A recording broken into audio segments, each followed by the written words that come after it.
So, I said at the beginning of the week that these words, health, healing, and wholeness, are big words, important words, of course, but that they point essentially to the same thing. There are three aspects of the truth of human being, what it means to be human. So they are very much about meaning. And if we, maybe in a rather circular way, we've been trying to explore, understand the meaning of these individual words, but that leads us into the bigger question, the central question of the meaning of being, the meaning of being human, and of human being, the human way of being. What does that mean? What does it mean to be human? Who am I? So these three words, if we chew them and if we allow their significance to speak to us and we try to come to understand them through our own experience, then I think they are words that come together and point to something central and necessary in our self-understanding, and therefore in the way we live. And meaning, in this sense, is really necessary for consciousness. If you had no sense of meaning, your consciousness is not very evolved. And as meaning deepens and becomes clearer, then we become more conscious. We hope that happens with time and through experience of gain, of discovery, but also the experience of loss and death. So meaning is necessary for consciousness and for our evolution. It's necessary for the continued development in the spiritual dimension of our being. If we admit that we have this spiritual dimension, whatever you want to call it, this capacity for transcendence. Unfortunately, in our contemporary culture, this spiritual dimension, this capacity for transcendence, has been often marginalized, or often when it is remembered, it is turned into a commodity, or it's turned into some other thing that we can study or even make money from. So this spiritual dimension is that dimension in which we are capable of transcendence, transcending ourselves. And it's in this dimension, of course, that ultimate meaning is discovered, because it's in this dimension that we can transcend our limitations. We have big limitations on our physical dimension.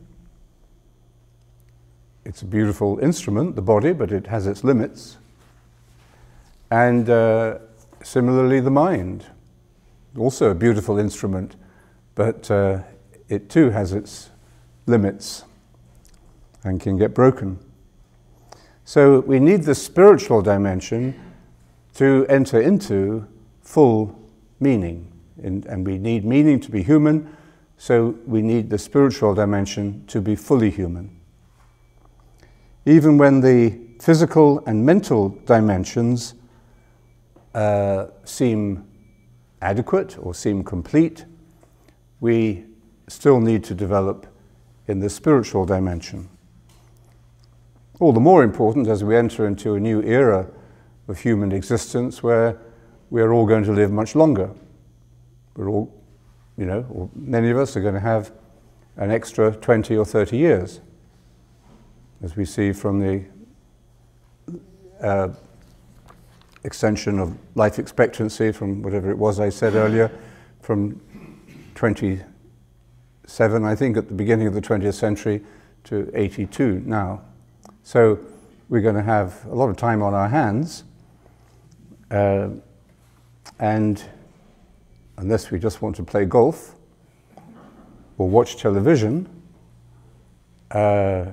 we are moving necessarily into what is anyway potentially a spiritual era.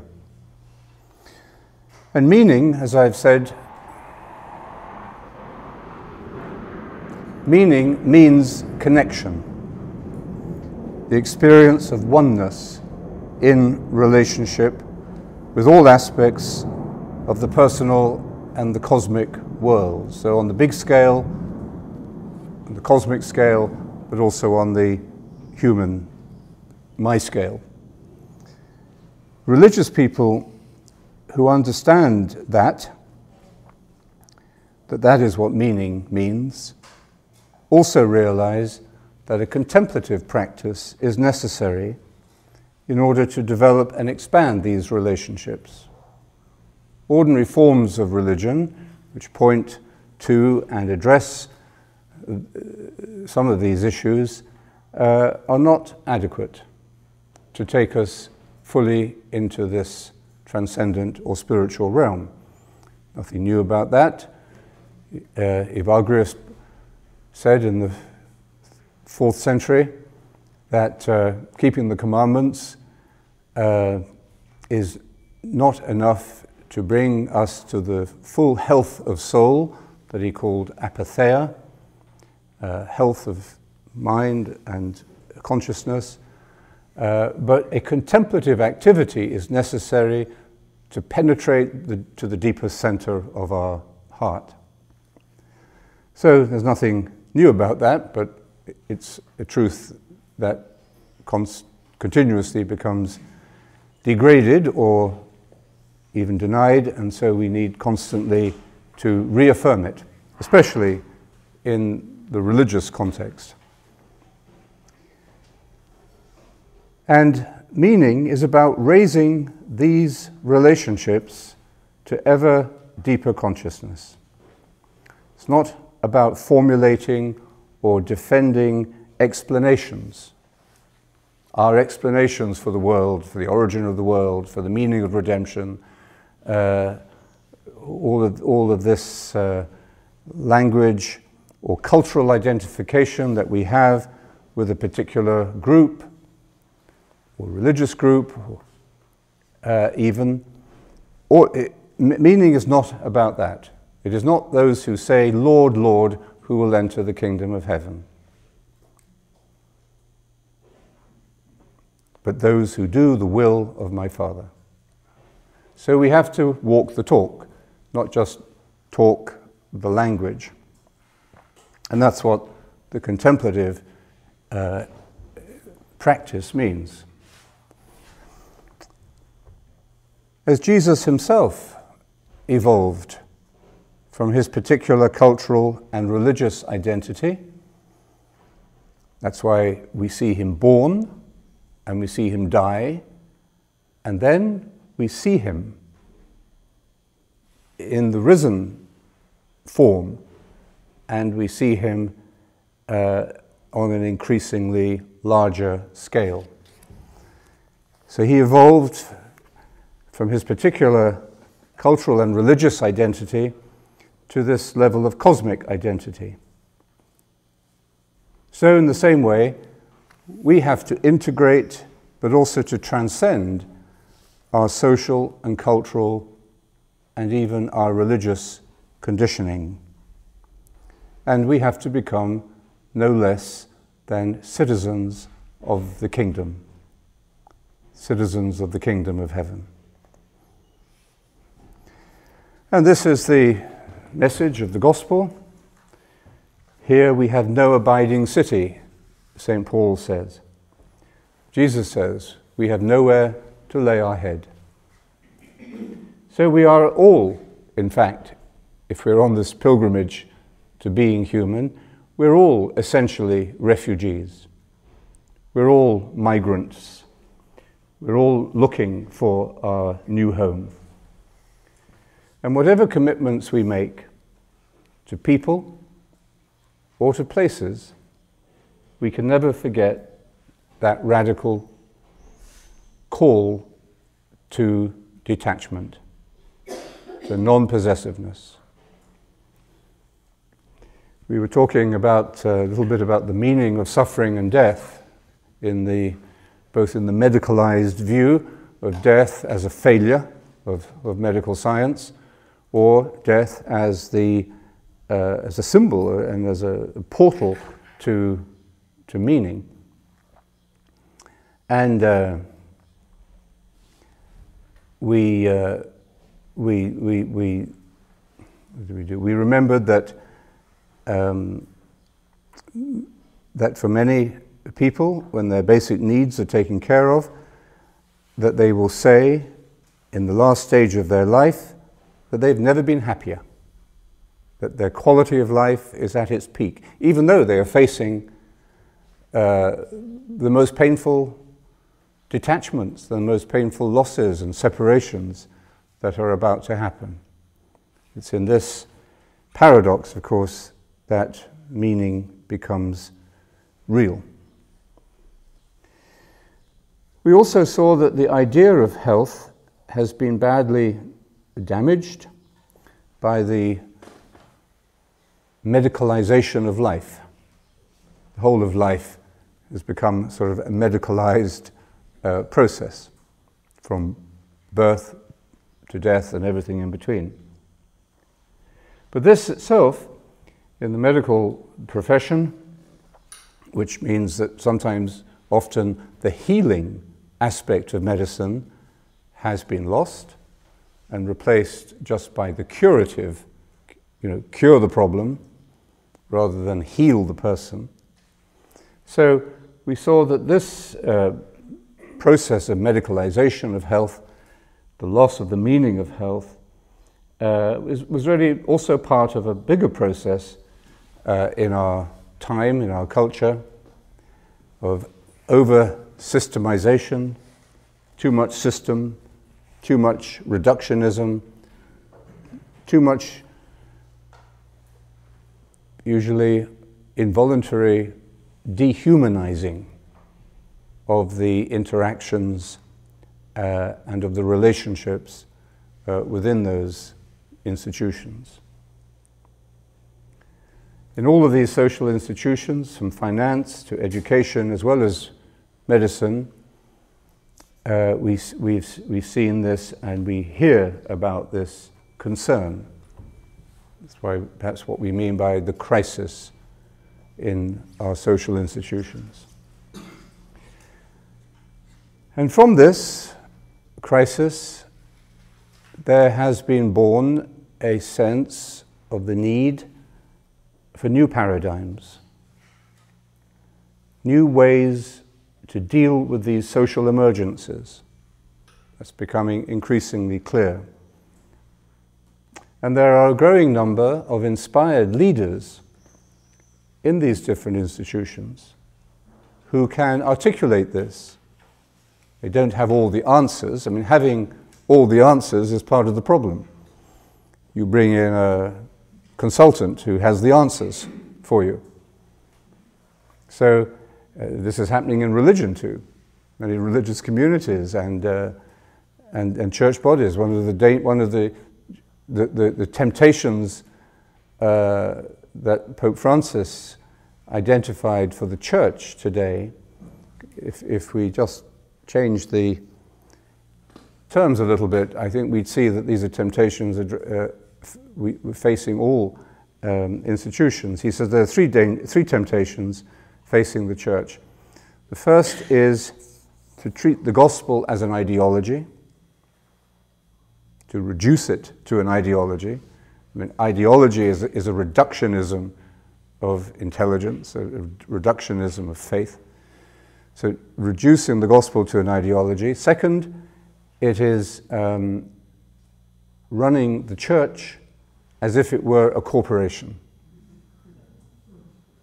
And you hear of this. Dioceses, for example, I mean, religious communities, for example, facing a crisis of numbers, will sit down with a consultant of some kind and come up with vocation plans. How are we going to advertise ourselves? How are we going to present ourselves? So there was an advertising campaign a few years ago which was so absurd, of the priests as a kind of an executive, trying to, you can just imagine what the consultant said to the bishops, you've got to get over the image of the priest as a modern executive, professional, professional. So, treating the church as if it were a corporation. And perhaps not recognizing and allowing certain forms in the church to die. Forms of religious life are dead. They're on their last legs. Doesn't mean to say they can't produce new life, but unless there's an acceptance of death and an embracing of death, then you won't get that joy.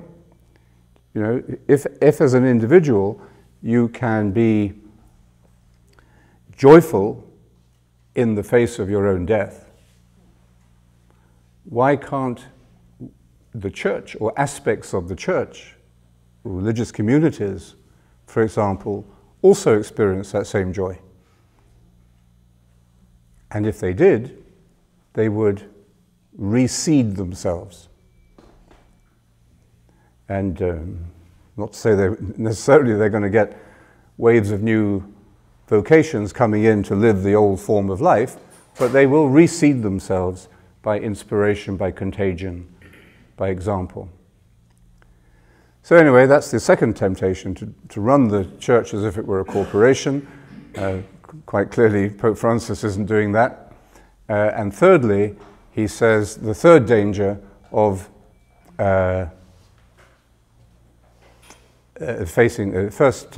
third temptation facing the church is clericalism.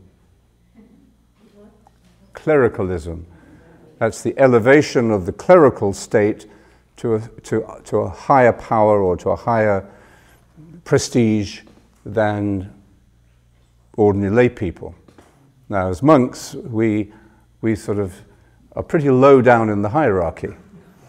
When Don Hugo and I went to the canonization of Bernardo Tolomei, it was a wonderful example of that. It was a beautiful ceremony in St. Peter's Square. You should go to one canonization at least once in your life, just to see what ancient Rome was like. Because the Pope is the emperor, and you have this beautiful stratified hierarchy all the way down. And of course, because they're all religious and Christians, they all are pretending to be completely unconcerned about where they are sitting. But you sit in the wrong place, and you get moved pretty quickly. So remember Jesus' warning: always take the lowest place. Yeah. And then so you have this very highly stratified religious hierarchy, from the Pope down through the cardinals and different kinds of cardinals, and through the archbishops, different kinds of archbishops, different bishops, and Monsignori, and I don't know who else, and then heads of religious congregations, and down until you get to the lowest level in the hierarchy is us. We're the monks. So we're just sitting there, but fortunately there's even a lower level. And that's you.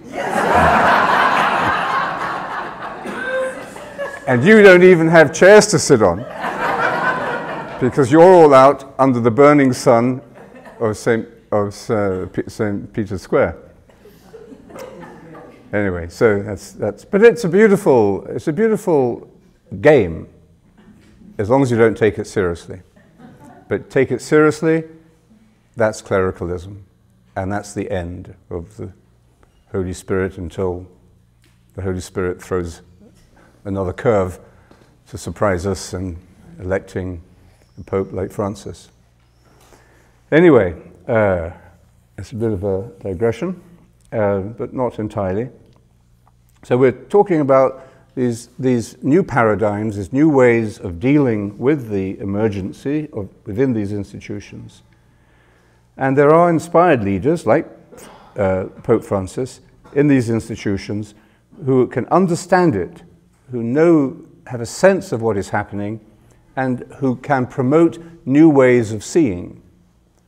Now, you see, the Pope Francis could have come in. He hasn't done anything, actually, except address the fact that the Vatican Bank was about to go explode into... but he hasn't changed any of the rules in the Church, but he's quite clearly transformed it, the mood, the atmosphere. So he could have, with a stroke of the pen, brought in many of the changes that many people would like to see. But, and some of those, he has reduced some of the painful situations of the past by personal contact with the people who are suffering, like the American religious nuns, the American sisters. So he has intervened there where there was particular pain, but also he has generally put these questions back in the lap of the bishops, which is very wise, because that's where the change, the deeper transformation has to come from within the body of the institution, not just from the top. So that's good leadership, where you don't just move in and push everybody around and impose your will, your vision, but you lead. So these new ways, if they are to lead to real transformation, must be expressions of what I was calling yesterday gnosis, or spiritual knowledge. And this is a kind of knowledge that is not merely factual or cognitive, but it is a way of perception that arises from a clear and awakened center of consciousness. Be still and know that I am God. So this is a knowledge that arises from stillness rather than just from intellectual activity. And it's marked, therefore, by the contemplative qualities of silence, stillness, and simplicity. Spiritual knowledge is not the same as religious belief. Religious belief without spiritual knowledge can be very empty and hollow, even become ideological. Spiritual knowledge is more like a feather touching the mind, heart, rather than a hammer. It's more like, as we were saying the other day, a gentle breeze than a whirlwind or an earthquake or a fire. It's more like listening than talking. That's why silence is very helpful. It's more of a power. The Greek word for that is dynamos. When we talk about the power of God, and the New Testament and the Acts of the Apostles is full of this experience of power. But think of the people who were experiencing this power. They were powerless people. They were people who had no political or social or religious status at all. So there, experience of power was this experience of the spiritual knowledge or the Holy Spirit rising up from within them, empowering them. They were empowered. Jesus, unlike most gurus, actually empowers his disciples. He gives them everything he knows. I share with you everything I've learned from my Father. The relationship we have with Jesus is not one, where you go around bowing and scraping to a guru. He says he is our friend. That's a transformation, that's a change of paradigm in religious imagery. That your guru, your leader, your spirit is a friend. So somehow or other, of course, this word power becomes devalued over time, and religious institutions become, they lose the spiritual knowledge, they're left with the words, but they've lost the knowledge and the meaning, the sense of connection, and they then get seduced, as we all do, by power. That may be take many forms. So the power is not force. Whenever power uses force, it ceases to be this dynamos arising from spiritual knowledge. The ego, people were asking about the ego. So the ego has a role to play in this process. You can't ignore it. You can't cover it up. You can't deny the ego. The religious ego is the worst of all, because it dresses up in a disguise that says, I have transcended the ego. But it will be exposed, the disguise will be stripped away, and you see the ego hiding behind the religious mask. Wherever there is an attachment to force, power that has been corrupted into force. Money is a very big issue too. Look at what's happening in many religious institutions, from certain kinds of TV evangelists, even to the money laundering in Rome. So money is there, and of course the sexual exploitation of people or of children. These are all expressions of, shockingly and shamefully, we might say, within religious institutions or within religious people, but it's only human. There's nothing that has happened that doesn't happen continuously in banking or in the higher levels of education or anywhere else, in medicine. The ego is there wherever you look. Now, we would hope and we pretend sometimes that it isn't there in religion, but it sure is. It takes a humble person like Pope Francis and or the Dalai Lama, who don't claim to be egoless, but are humble. We need to know what the ego is doing as we learn to meditate.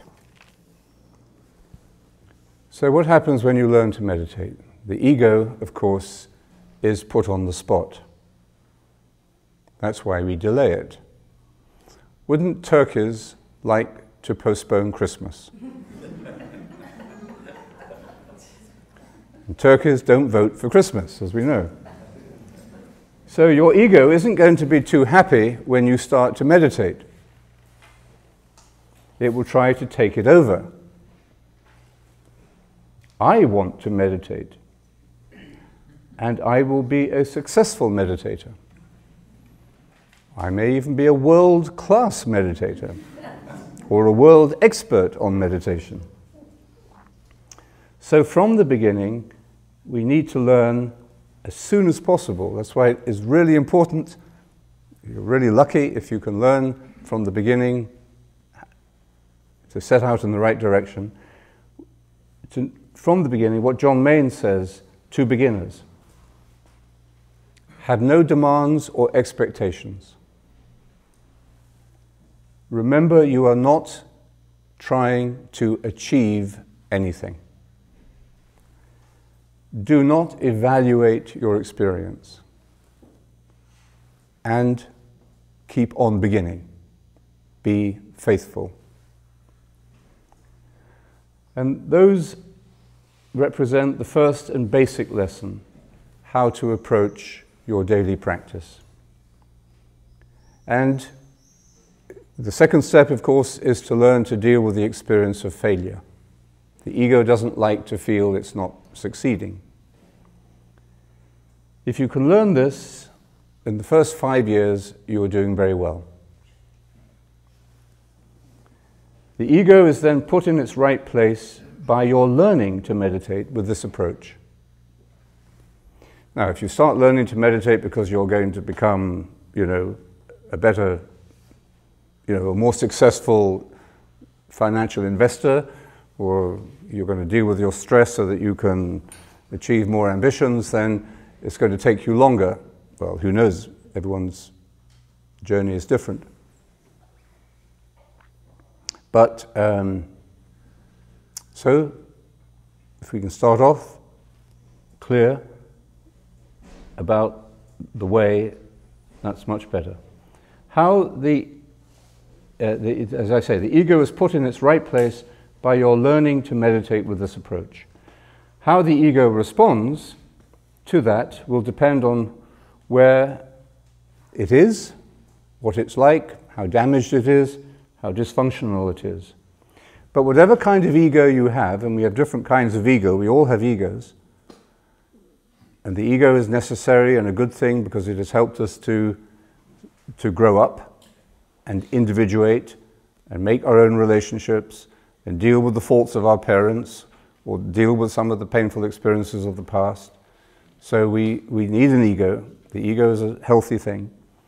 But the ego also accumulates many memories of suffering, and the ego will almost certainly be unbalanced. You don't meet many people with a balanced ego. But the balance may be in the direction of an aggressive ego. So somebody who is pushy and bullying or manipulative or controlling, the sort of person who you end up fighting for a seat with on the plane, or the aggressive person. Or it could be the other way. It could be that your ego is too passive, has been hurt too much, humiliated, degraded, abused, and doesn't have the strength to assert itself when necessary. So we're going to have an imbalance when we start. Sometimes people used to say, or maybe they still do, well, we've got to build a strong ego before we meditate and let go of the ego. Well, I don't see it that way. I think we start where we are. We're sick. We're unhealthy. We're out of balance. And you start the healthy healing process of meditation where you are. And you'll find that it will bring an equilibrium and an integration to you. I mean, for example, there was many years ago, there was a sister, she was actually head of a congregation, used to come to stay with us, and she had a sort of a secret, and the secret was that she was terrified of speaking in public. Could never understand her. She's long dead now.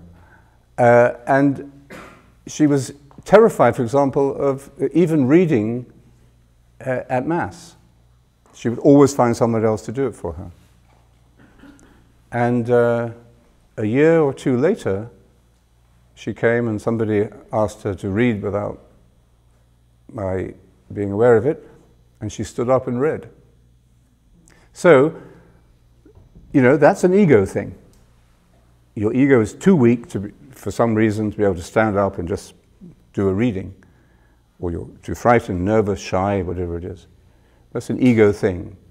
Well, there's another ego thing, which is, you know, I am a very good reader, and I feel like letting the world see me.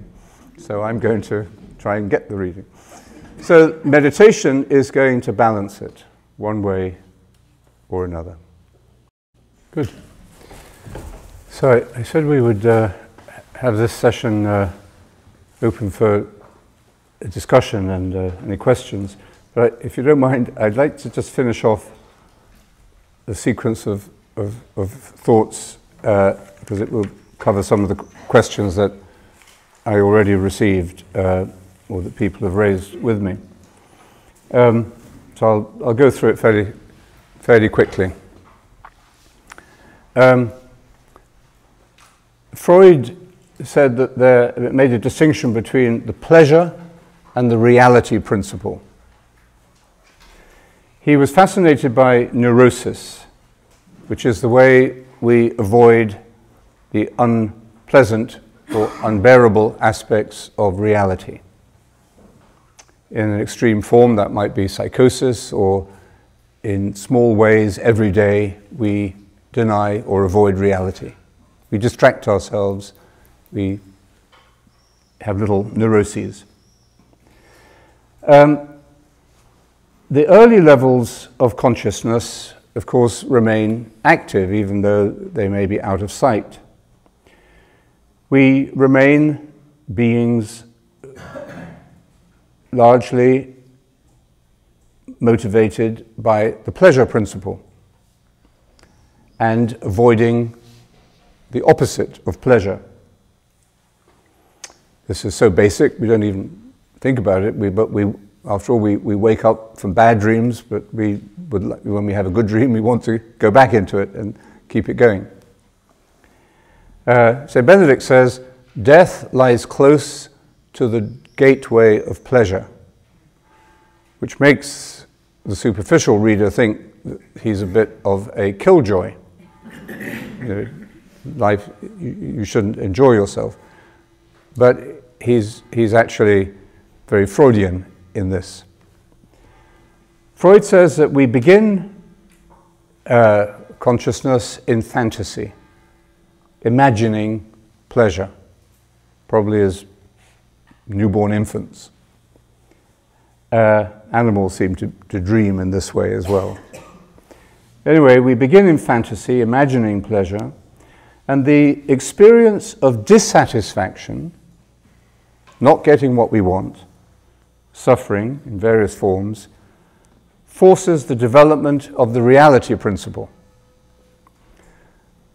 This is the power of attention developing, which enables us to scan the world for pleasure.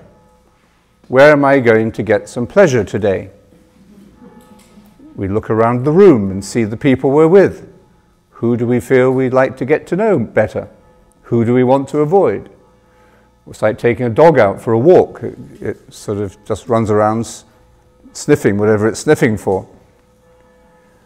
Freud says that the inception of the reality principle proved to be a momentous step for consciousness. And perhaps the reason for that is that it begins the process of the evolution of consciousness through the power of attention. Remember, attention is the essence of prayer, but that's at its more developed, evolved stage. Attention leads to memory. We remember the things that caught our attention. It leads to a critical faculty. Yeah, I might try that again. No, I'm not going to go to that restaurant ever again. and this is the beginning of thought. So thought actually comes into the picture quite late, at first unconsciously perhaps, and it's when we think that we do a trial run of something that might bring us pleasure. Now, I wonder if I did that, if I went to that place first or spoke to that person. Daydreaming and fantasy, which remember is where we started, this is very basic level consciousness. So daydreaming and fantasy continue, and they continue separate from thought. Thought requires, certainly as it evolves, and we begin to think more clearly and to organize our thoughts and to train our minds, we know that thought can be easily interrupted by daydreaming. We're reading a book and then after 3 pages we realize we haven't been reading it at all.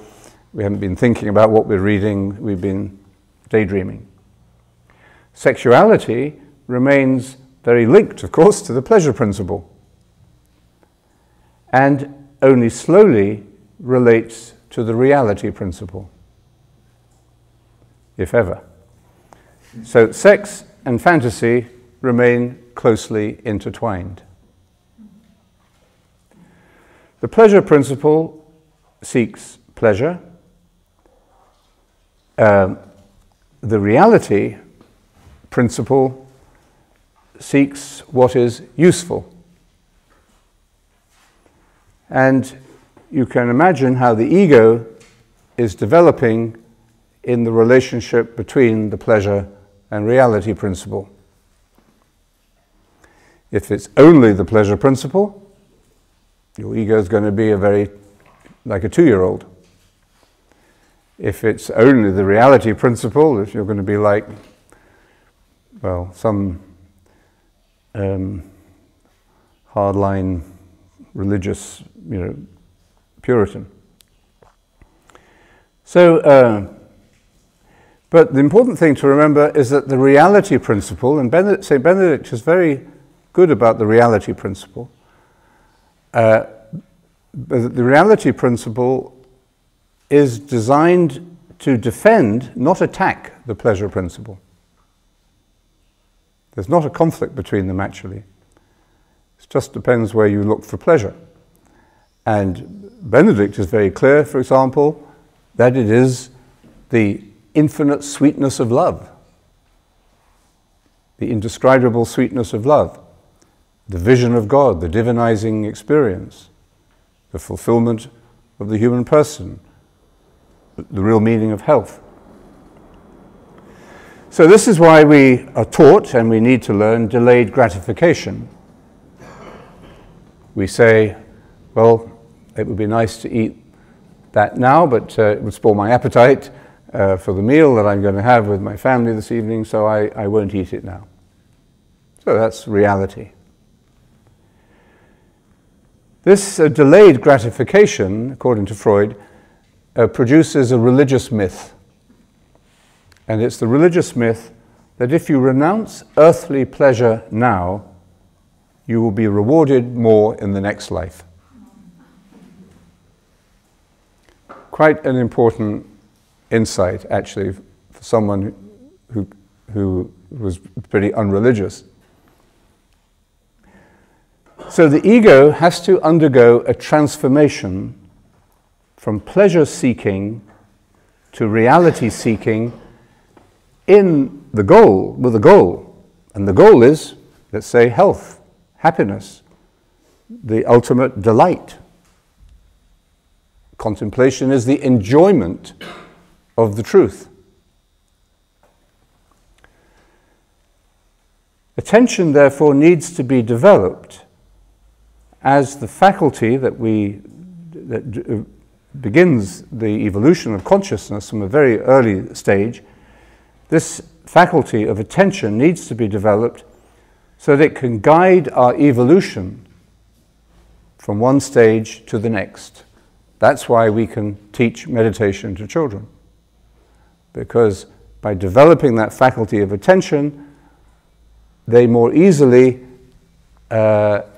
actually balance the pleasure and reality principle, but they also become better equipped to pay attention in life to everything and everyone. Attention is supported by the reality principle, and that's why when we pay attention, we say no to daydreaming. When we meditate, we let go of our daydreams and indeed of our thoughts. Spiritual knowledge, we could say then, is the result of total attention. Set your mind on God's kingdom before everything else, and all the rest will come to you as well. Happy are those who are pure of heart, who pay attention, because they shall see God. Spiritual knowledge is the result of total attention, which we could describe as a condition of complete simplicity, costing not less than everything. Or, as Mother Julian described it, a condition of complete simplicity, costing not less than everything. Isn't that a good definition of meditation? Now, if something costs everything, what are you left with? Nothing. The two parables that Jesus uses to describe the kingdom of heaven, the treasure that the man finds buried in the field, the pearl of great value that the merchant finds. In both these cases, the person sells everything they have, in order to buy this pearl or this treasure. So there is this direct relationship between having nothing and having everything. Between poverty of spirit, the first of the Beatitudes, and the kingdom of God. So, that's why we let go of everything. And that's why in all the great mystical traditions, we have these terms like nothingness, emptiness, poverty, to describe what we go through, what we enter into on this journey. Nada, nada, nada, says St. John of the Cross. Or Anthony of the Desert, the monk who knows that he is praying is not truly praying. The monk who does not know that he is praying is truly praying. Or St. Augustine, if you can understand it, it isn't God. Or Cassian, by the continuous repetition of this single verse, you renounce all the riches of thought and imagination and come with ready ease to the first of the Beatitudes, poverty of spirit. So our meditation is on this wavelength of mystical wisdom, of spiritual knowledge, of our tradition. And in this process, the ego is transformed, not crushed, but nor is it indulged. It is trained. And we see that the ego is a vehicle. It's a means of communication. It's a means of transportation from A to B. It's important because it's with us for a long time, like our body. The ego is halfway between awareness, as we were talking about yesterday, and attention. Halfway. Ego can pay attention, but it's not very good at paying attention, really. It's just aware of what's going on. The ego is a bit like a brand that you wear. You may spend a lot of money to wear this brand because it marks you out as different, or as a rich person And they say that's why, you know, the perfume manufacturers produce these very, very expensive perfumes.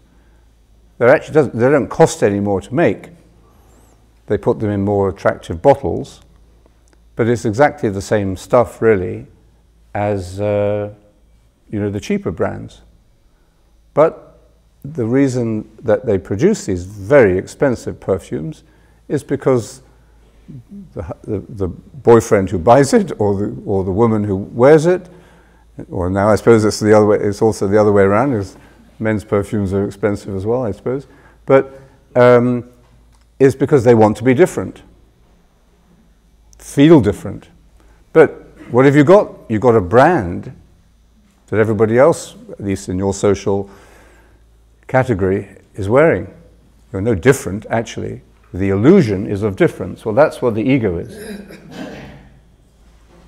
It is actually, in a sense then, a betrayal of your unique self. If you identify with the ego, or you do things that identify yourself with the ego, you are certainly burying that experience of self that we looked at yesterday, being in the image and likeness of God. And God doesn't deal with brands. He produces a new line with every human being. Every one of us is unique. Important to understand that if you're a teacher or a medical practitioner, or if you're responsible for working with a team of people, or you're in a religious community. It is this uniqueness that manifests the divine directly to us through everyone we meet. And finally, this is what we mean, I think, by solitude, and why meditation is a solitary practice. It's solitary in the sense that as we enter into it, we recognize and we learn to embrace our uniqueness. Of course, we have many similarities with other people, otherwise we wouldn't be able to be in relationship with them. And of course, our bodies are very similar to other people's, that's why otherwise there wouldn't be any point in going to hospital or learning a language. But essentially, and as a whole person, we are unique. That's what makes it all interesting. That's why totalitarianism is so boring, or ideology is so boring. It kills people with boredom. Look at the totalitarian regimes.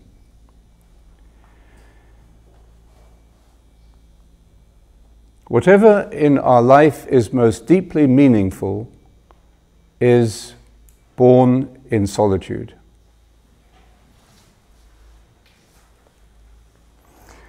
Let's just end with these two readings from the book of Revelation.